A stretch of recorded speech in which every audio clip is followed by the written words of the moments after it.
ओम श्री परमात्मने नमः।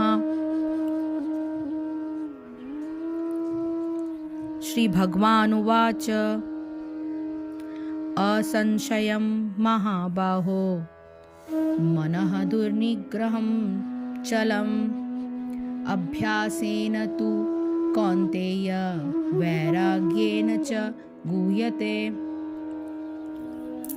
श्री भगवान उवाच, भगवान ने कहा, असंशयम निसंदेह महाबाहो, हे बलिष्ठ भुजाओं वाले, मनः मन को, दुर्निग्रहम दमन करना कठिन है, चलम चलायमान, चंचल, अभ्यासेन अभ्यास द्वारा, तू लेकिन, कौन्तेय हे कुंती पुत्र, वैराग्येन वैराग्य द्वारा, च यानी भी, गुह्यते इस तरह वश में किया जा सकता है। भगवान श्री कृष्ण ने कहा, हे महाबाहो कुंती पुत्र, निस्संदेह चंचल मन को वश में करना अत्यंत कठिन है, किंतु उपयुक्त अभ्यास द्वारा तथा विरक्त द्वारा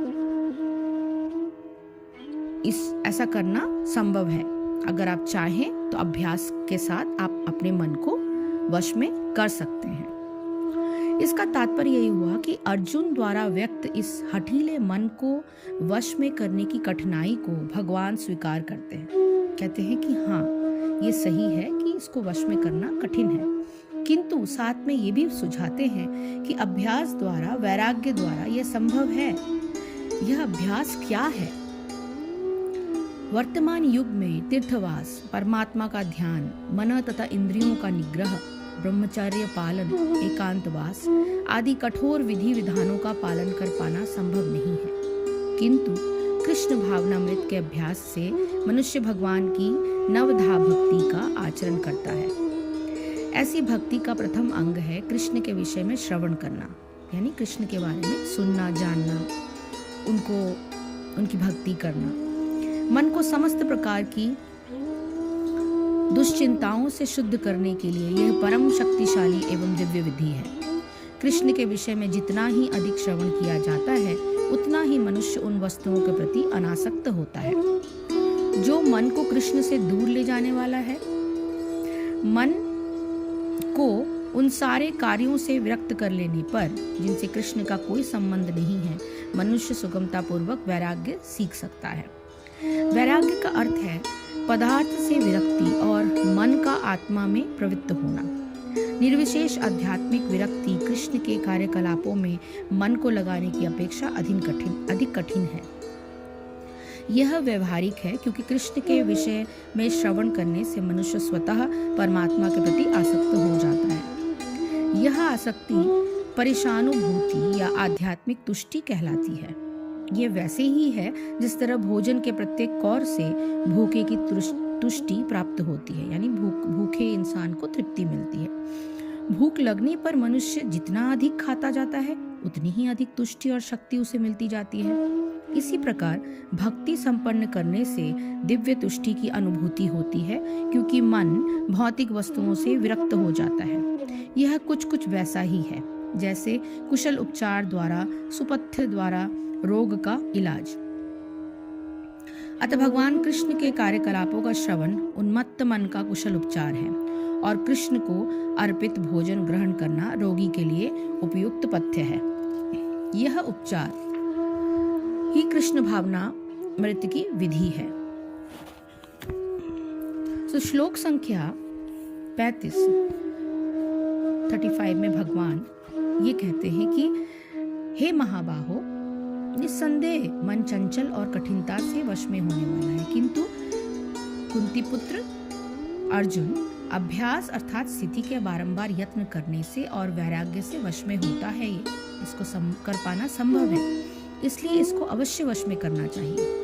अभ्यास और वैराग्य द्वारा मन का निग्रह कैसे करते हैं, इसको बताते हुए भगवान थोड़ी सी और पुष्टि करते हैं। ये कहते हैं कि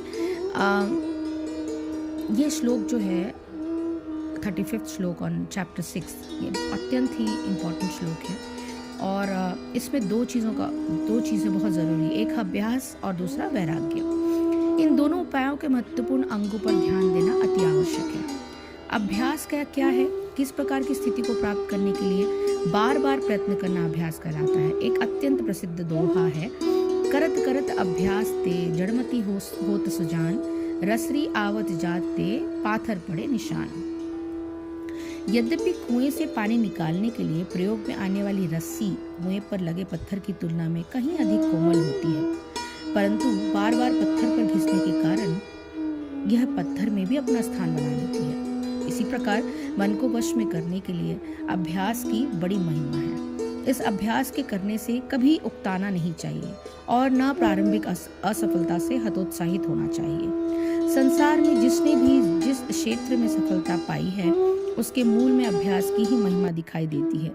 जैसे इसी अध्याय के 26वें श्लोक में कहा गया है, जब जब मन विषयों की ओर भागे तब तक ही उसे उधर से खींचकर अपने वश में करना चाहिए।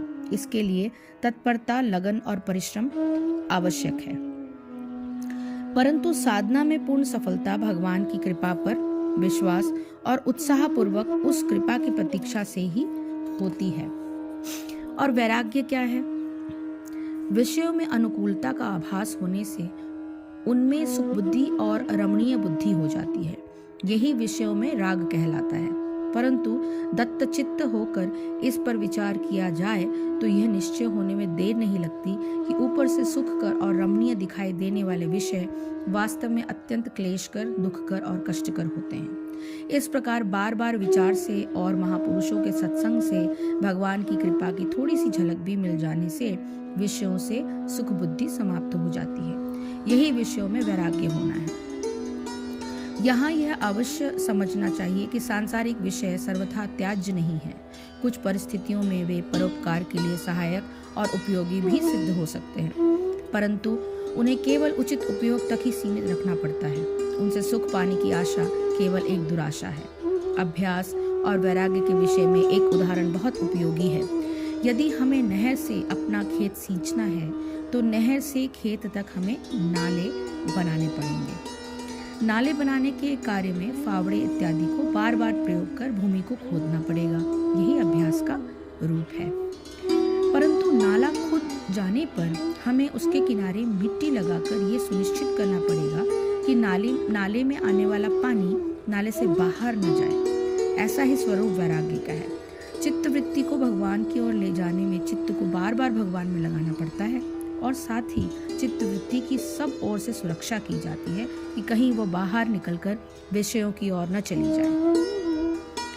मन को वश में करने का महत्व योग के लिए कितना आवश्यक है, यह बताते हुए भगवान आगे के श्लोकों का वर्णन करेंगे। हरिओम तत्सत, हरिओम तत्सत, हरिओम तत्सत। जय श्री कृष्ण, जय गुरुदेव।